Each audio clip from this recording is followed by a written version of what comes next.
নমস্কার, কেমন আছো তোমরা সবাই? পায়েলের সংসারের একটি ছোট্ট ভ্লগে তোমাদের সবাইকে স্বাগত জানাই।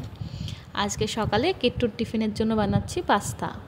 যদিও এখন পাস্তা খেয়ে যাবে না, পাস্তাটা শুধু ওর টিফিনের জন্যই বানিয়েছি। তো ওর পাস্তা খেতে বেশ ভালোই বাসে। তো স্কুলে গিয়ে আজকে প্রথম পাস্তা দিচ্ছি। স্কুলে সেভাবে পাস্তা দেওয়া হয় না, অনেক সময় ওই আটা নুডলসটা এখন মাঝে মাঝে দিচ্ছি, তবে পাস্তাটা দেওয়া হয় না। তো ভয় লাগে পাস্তা দিতে, কারণ ওটা গলায় আটকে যাওয়ার ভয় থাকে, কারণ এটা তো অনেকটা বড় হয়, একটা একটা করে গোটা গোটা খেতে হয়।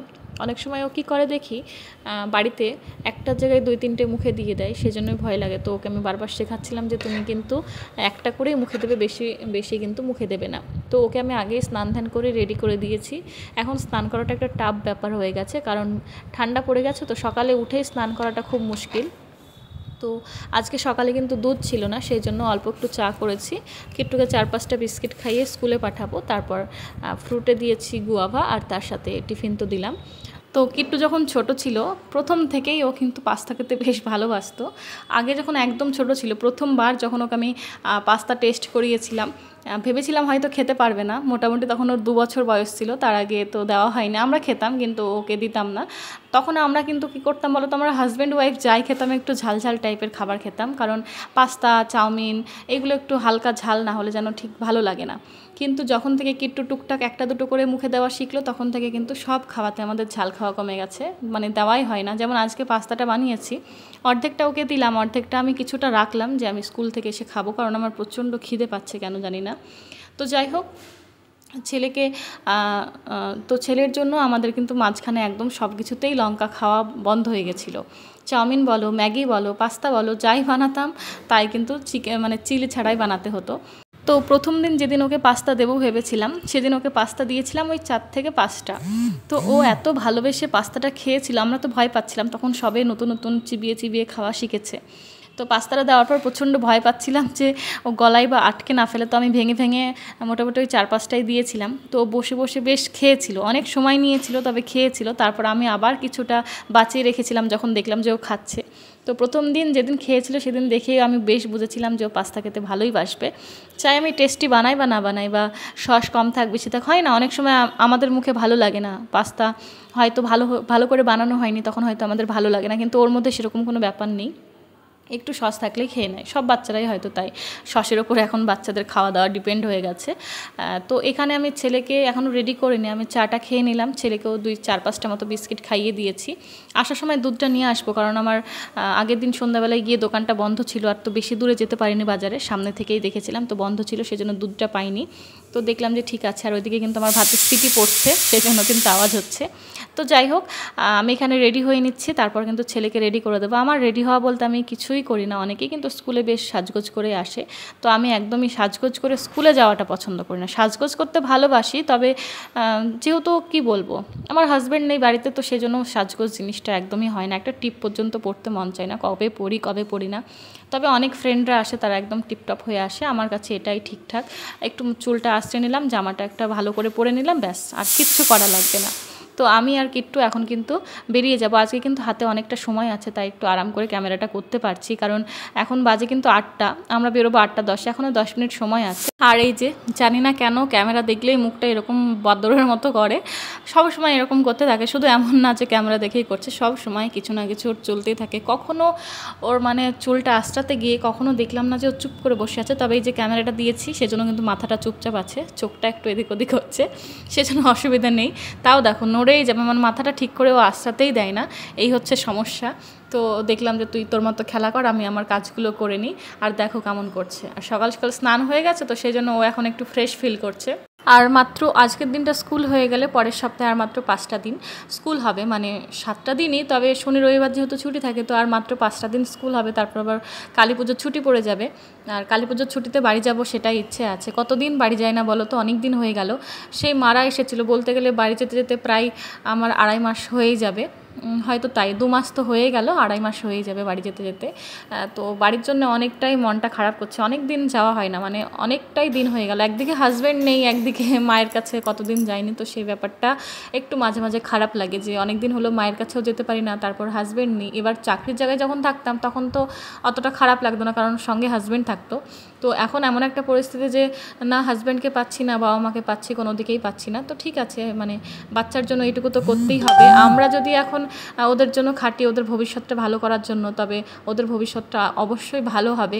আসলে আমার মা ইচ্ছে করলে এসে থাকতেই পারে কয়েকটা দিন, কিন্তু কি হয় বলো তো, বাবা থাকে, তো বাবা একা থাকলেও অতটা সমস্যা না, কিন্তু বাবা আমাদের বাড়িতে যেহেতু কাঠের কাজ হয়, তো সেই জন্যই কাঠের কাজের যে মিস্ত্রি থাকে, এবার তাদেরও মাঝে মাঝে খাওয়া দাওয়া রান্নাবান্না করতে হয়। মাঝে মাঝে না, মানে যারা দূর থেকে আসে তাদের জন্য রোজই রান্না করতে হয়, আর যারা কাছের মিস্ত্রি থাকে তাদের জন্য রান্না করতে হয় না। তো এবার বাড়িতে কাঠের কাজ হচ্ছে, সেখানে যদি মা না থাকে, রান্নাটা ধরলাম যে যারা বাড়ির পাশের মিস্ত্রি আসছে তারা হয়তো খাচ্ছে না আমাদের বাড়িতে, বাবা হয়তো একবার চাটা করে দিল, কিন্তু ওই যে বাড়িঘর নোংরা হয়ে যায়, কাঠের কাজগুলো প্রচণ্ড পরিমাণে বাড়িঘর নোংরা হয়ে যায়। তো রোজ রোজ যদি কাঠের কাজ হয়, মা না থাকে 10 দিন 15 দিন, তাহলে কিন্তু বাড়িঘরের অবস্থা একদম খারাপ হয়ে যাবে, কারণ বাড়িঘরে আমাদের ওই বাড়িতে ফার্নিচার যথেষ্ট পরিমাণে আছে। তো সেই জন্য মা থাকতে পারে না। বাবার যেহেতু হাই প্রেশারের সমস্যা আছে, মানে প্রচণ্ড গ্যাস হয়ে যায়, গ্যাস থেকে প্রচণ্ড শরীর খারাপ হয় মাঝে মাঝেই, মানে ওই 10 দিন 15 দিন যায়, তারপর শুনতে পাই রাত্রিবেলা বাবার প্রচণ্ড শরীর খারাপ হচ্ছে, ভমিটিং হচ্ছে, এরকম হতেই থাকে। সেই জন্য আর কি মা ভয়ে বেশি দিন থাকতে পারে না। এই তো কিছুদিন আগে এসেছিল, এসে কিন্তু বেশি দিন থাকতে পারিনি ওই বাবার কারণে। 7টা দিন মাত্র ছিল, 7 দিন কি 8 দিন মতোই ছিল। তো মাঝে মাঝে মনে হয় মা এসে থাকলে আমার ভালো লাগে, মানে কাজেরও অনেক হেল্প হয়, আর তার থেকে ভালো লাগে কিট্টুরও ভালো লাগে দিদুন এসে থাকলে, কারণ মানে কি বলবো, এক কথায় ও দিদুন বলতে অন্তঃপ্রাণ, দিদুন আর দাদান বলতে, কারণ খুব কম পেয়েছে ছোট থেকে। প্রথমে ছোটোবেলাটা কিন্তু ওর আমার মায়েদের সঙ্গেই কেটেছে, মোটামুটি প্রায় 1.5 বছর। ওর বাবা যতদিন না নিয়ে গেছে ততদিন আমরা ওই মায়ের বাড়িতেই থাকতাম বেশিরভাগ সময়, খুব জোর 2 থেকে 3 মাস হয়তো শ্বশুরবাড়িতে কাটিয়েছে। তার পিছনে অনেক কারণ আছে, তবে বেশিরভাগ সময়টাই কিট্টু ছোটোবেলাটা কিন্তু ওর বাবার থেকেও আমার আমার বাবা মার কাছেই কেটেছে, কারণ ওর বাবা তো এমন জায়গায় একটা পোস্টিং ছিল, সেখানে নিয়ে যেতে পেরেছিল না। আসামে পোস্টিং ছিল, সেটা খুব খারাপ জায়গা ছিল, পাহাড়ি এলাকা ছিল, তো সেখানে আমাদের নিয়ে যেতে পেরেছিল না। তো সেই কারণে কিন্তু আমরা মায়ের বাড়িতেই বেশি ছিলাম। আমার শ্বশুরমশাই অসুস্থ ছিল, এবং এমন একটা মানে কি বলবো, একটা খারাপ অসুখ ছিল, সেটার জন্য আমরা সেখানে বাচ্চা নিয়ে থাকতে পারতাম না, একটু প্রবলেম ছিল, সেই জন্য আর কি থাকতে পারিনি। আর এই যে স্কুল থেকে আমি চলে এসেছিলাম, গল্প করতে গিয়ে বলা হলো না, কিট্টুকে স্কুলে রেখে এসে আমি কিন্তু একটু পাস্তাটা খেয়ে নিলাম, যেটুকু ছিল সেটুকু খেয়ে নিলাম। আর এখন হচ্ছে একটু চাল কুমড়ো কাটছি, কারণ আজকে বেশি কিছু রান্না করবো না, একটু শর্টকাট রান্না করবো ইচ্ছে আছে। চাল কুমড়ো, আমার 2 পিস মাছ আছে। প্রথমে ভেবেছিলাম যে 1 পিস মাছ কিট্টুকে ভেজে দেবো, আর যে মাথাটা আছে সেটা দিয়ে চাল কুমড়োটা রান্না করব। তারপর দেখলাম যে 1 পিস মাছ আছে, সেটা খুব একটা বড় না, এবার দুপুরবেলা ডালের সাথে ওই 1 পিস মাছ দিয়ে কিট্টুর খেতে অসুবিধে হবে, সেজন্য দেখলাম থাক, বাসি মাছ আর দিচ্ছি না, 2 পিস মাছই আমি কুমড়োর মধ্যে দিয়ে দেবো। আর ওর জন্য 2টো ডিম আছে ফ্রিজে, ওই ডিম দুটো দুপুর আর রাত্রে 2 বারে রান্না হয়ে যাবে। তো সেভাবে এখানে চাল কুমড়ো কাটতে বসেছে, আর আমি একদম চাল কুমড়ো কাটতে পারছিলাম না, কারণ চাল কুমড়ো, শাক, এইসব জিনিসগুলো যত তুমি চিকন চিকন করে কাটতে পারবে না, তত সুন্দর টেস্ট হয়। এটা একদম বাস্তব কথা, আমি আগে এগুলো মানতাম না, তবে এখন আমি বুঝে গেছি যে এইসব জিনিস যত আস্তে সুস্তে সুন্দর করে কাটা যায়, মানে যত পাতলা পাতলা কাটতে পারবে ততই কিন্তু খেতে টেস্টি হবে। আমার একজন ঠাকুমা শাশুড়ি ছিল, একজন বলতে আমার ঠাকুমা ছিল, শাশুড়ি মা, ঠাকুমা শাশুড়ি, তো উনি এত সুন্দর সবজি কাটতেন না, দেখলে তোমার চোখ ধরে যাবে। এত সুন্দর শাক কাটতেন যে হাতে তুমি তুলতে পারবে না। একটা পিঁপড়ে দেখেছো, এত ছোট ছোট হয়, পিঁপড়েকে অর্ধেক কাটলে যেমন হয়, শাকের ওই মানে কি বলবো, শাকের অংশগুলো ওই রকম পরিমাণ ছোট ছোট করে ঠাকুমা কাটতে পারতো। আর চাল কুমড়ো বলো, মোচা বলো, থোড় বলো, বাড়িতে যাই সবজি আসতো না কেন, ঠাকুমাই সবসময় কাটতো।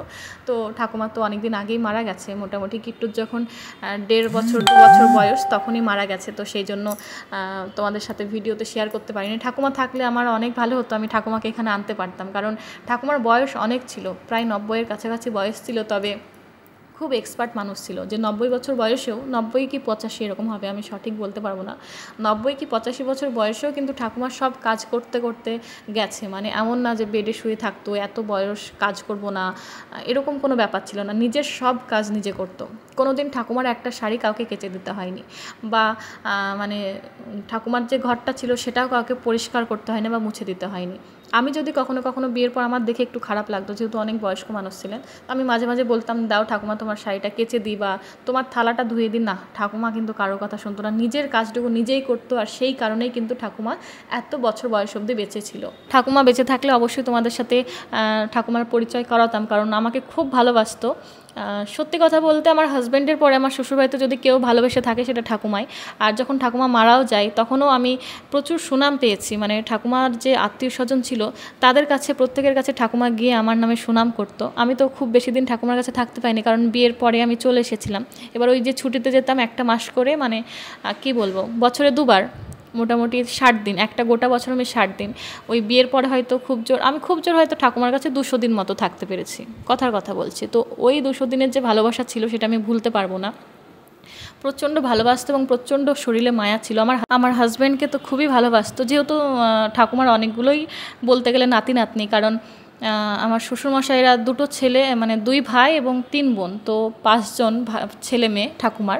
তো 5 জন ছেলে মেয়ের মোটামুটি 10 জন নাতি নাতনি, 10 জন তো বটেই, হ্যাঁ ওই রকমই, 10 জন কি 11 জন এরকমই হবে। তো সবাইকেই খুব ভালোবাসতো, সবার ওপরেই খুব মায়া দয়া ছিল, এবং সব নাতি নাতনিরও যেন ঠাকুমার ওপরে একটু বেশি মায়া দয়া ছিল। এমন না যে ঠাকুমা ভালোবাসবো না বা কিছু একটা, এরকম কোনো ব্যাপার না, সবাই ঠাকুমাকে ভালোবাসতো এবং ঠাকুমারও সবার প্রতি যেন আলাদাই একটা টান ছিল। তো আমার হাজব্যান্ডকে একটু বেশি ভালোবাসতো ছোটো থেকে। এমন না যে আমার হাজব্যান্ড চাকরি করে বলে ভালোবাসে, এমনটা কখনোই না। ছোটো থেকেই আমার হাজব্যান্ডকে একটু বেশি ভালোবাসতো, শুনেছি আমি, আর এমনকি দেখেছিও। ঠাকুমার সামনে যদি আমরা কোনো ভুল করতাম, ঠাকুমা কিন্তু নিজেই বকা দিত বা কথাটা তুলে ধরতো। কিন্তু ঠাকুমার সামনে যদি আমাকে এবং আমার হাজব্যান্ডকে নিয়ে কেউ কিছু বলতো, সেখানে কিন্তু ঠাকুমা চুপ থাকতো না, তাকে একদম ধুয়ে দিত, এক কথায় বলতে গেলে।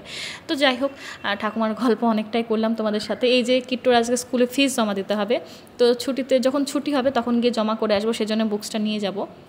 আজকে এমনি আমি রান্নাটা শর্টকাট করছিলাম, তো শর্টকাট রান্না করতে গিয়ে কি রান্না করে রেখেছি তোমরাই দেখো।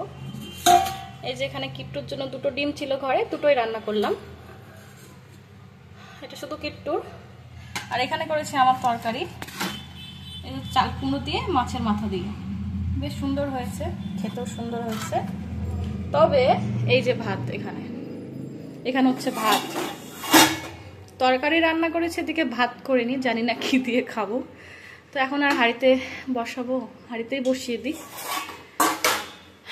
ভগবান, মাঝে মাঝে এমন জানি না মাথার মধ্যে আমার কি চলে, ভাতই রান্না করিনি, 2বারের মতো একবারে করে ফেলি, একটু কিছু সেদ্ধ দিয়ে দিই তাহলে ভাতে, যখন ভুলেই গেছি। কারণ ডাল করিনি, ডাল খেতে আমার ভালো লাগে না। ডিমের ঝোল দিয়ে একটু আরামে খেয়ে নেবে, দুপুরেও খেয়ে নেবে, রাত্রেতেও খেয়ে নেবে। আর চাল কুমড়ো আমার খুব প্রিয় একটা খাবার, তো চাল কুমড়ো দিয়ে আমি খেয়ে নেবো। তাহলে একটুখানা কিছু সেদ্ধ দিই, ওল আছে, ওল সেদ্ধটা দিয়ে দিই। লাস্ট অব্দি কুকারেই বসিয়ে দিলাম, একটু ওল সেদ্ধ আর ভাতটাই বসালাম, এখনও এতটা থাকলো, আবার অন্যদিন সেদ্ধ করে খেয়ে নেবো, কারণ একা একা তরকারি খেতে মন চায় না। এটা এখন আপাতত ফ্রিজে রেখে দিই, বেশি দিন ওল হয়ে গেলে কিন্তু একটু শক্ত হয়ে যায়, তো এখন আপাতত থাক। আর কিট্টু এই যে এখানে প্রচুর বকা খেয়েছে, বলতে গেলে মেরেছি ওখানে আজকে, এই যে কান্না করছে। কি क्या চকলেট খাবে আজকে? আমি চুপ কর, আমি বলি শোন। কিট্টুর একটা ফ্রেন্ডের কালকে বার্থডে, কালকে হচ্ছে শনিবারে যেহেতু স্কুল বন্ধ থাকবে, তাই ওর ফ্রেন্ডের মা আজকে একটা ওকে চকলেট অলরেডি দিয়েছে, ছোট একটা কিটক্যাট দিয়েছে। তো স্কুল থেকে বেরোনোর সাথে সাথে আমি ওকে বললাম যে তোমার ফ্রেন্ড তোমাকে কিটক্যাট দিয়েছে, বাড়ি গিয়ে খাবে।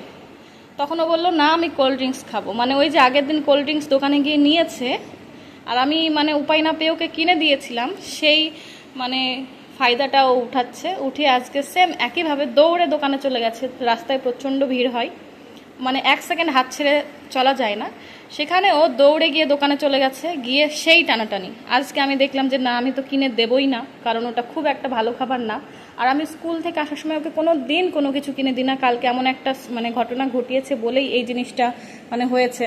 তো এসে ওকে আমি জোর করে কোলে করে টেনে নিয়ে এসেছি, বুঝতেই পারছো, রাস্তায় প্রচণ্ড ভিড়, ওর ব্যাগ, ওর জলের বোতল, ছাতা সব কিছু আমার হাতে, তার মধ্যে আমি কোলে করে তুলে নিয়ে এসেছি। এমন বাজে ব্যবহারও করেছে রাস্তার মধ্যে, মানে কি বলবো, ওকে শুধু মারতে বাকি ছিল আমার। এরপর থেকে যদি এরকম ব্যবহার করে রাস্তার মধ্যে, আমি ওকে আর বাড়ি নিয়ে আসবো না, রাস্তায় ফেলে দিয়ে আসবো। আজ চাইবে কোনোদিন? মনে থাকবে তো? আর কেঁদে লাভ নেই, তুমি অনেক কাণ্ড করে দিয়েছো। রাস্তায় সবাই আমার দিকে হা করে তাকিয়ে দেখছে, মানে ও যে এত কান্না করছে সবাই ভাবছে হয়তো আমি ওকে মেরেছি বা কিছু একটা। এই যে এই কিটক্যাটটাও পেয়েছে, আমি ওকে দেখালাম ভালো কথা, ও খাবে তা না, ওনার কোল্ড ড্রিঙ্কস। এই মুখ দিবি না, ফেল, নোংরা ওটা। চল আগে ড্রেস চেঞ্জ করবি, হ্যান্ড ওয়াশ করবি, তারপরে খাবি। ফেস ক্লিন করতে হবে, সব নোংরা হয়ে আছে, কেঁদে কেঁদে একাকার অবস্থা। আর চাইবি না তো কোনোদিন স্কুলে গিয়ে কিচ্ছু, মনে থাকে যেন, কারণ মাম্মা তোমাকে এমনিতে অনেক কিছু কিনে দেয়। তুমি গুয়াভা খেতে ভালোবাসো, সবসময় তোমার ঘরে সবসময় গুয়াভা থাকে। ওই যে ওখানে আমি রেখে দিয়েছি তোমার জন্য গুয়াভা, তারপর বানানা, তারপর তোমাকে আমি রোজ কিছু না কিছু বানিয়ে দিই।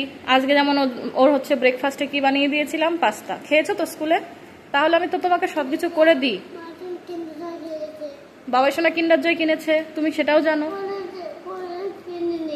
কোল্ড ড্রিঙ্কস কেনেনি, কারণ কোল্ড ড্রিঙ্কসটা খুব বাজে খাবার, জাঙ্ক ফুড, সেটা বাচ্চাদের খেতে হয় না। বাবা সোনা আসলে কিনে দেবে বলেছে তো, ওই একদিনই খেতে পারবে, ঠিক আছে, মনে থাকে। তো চলো, দেখতে দেখতে ভিডিওটা শেষ হয়ে গেল।